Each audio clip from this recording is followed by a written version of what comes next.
By the end of this video, you'll learn how we can represent the words, numbers, emojis, and more we see on our screens from only these 256 possible values.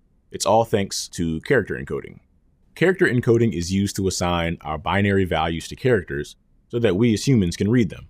We definitely wouldn't want to see all the text in our emails and web pages rendered in complex sequences of zeros and ones. This is where character encodings come in handy. You can think of character encoding as a dictionary.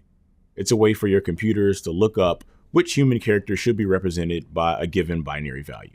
The oldest character encoding standard used is ASCII. It represents the English alphabet, digits, and punctuation marks.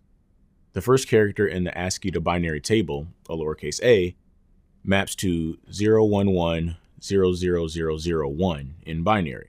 This is done for all the characters you can find in the English alphabet, as well as numbers and some special symbols. The great thing with ASCII was that we only needed to use 127 values out of our possible 256. It lasted for a very long time, but eventually it wasn't enough. Other character encoding standards were created to represent different languages, different amounts of characters, and more.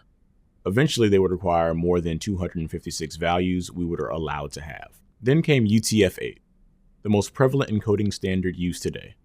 Along with having the same ASCII table, it also lets us use a variable number of bytes. What do I mean by that? Think of any emoji. It's not possible to make emojis with a single byte since we can only store one character in a byte.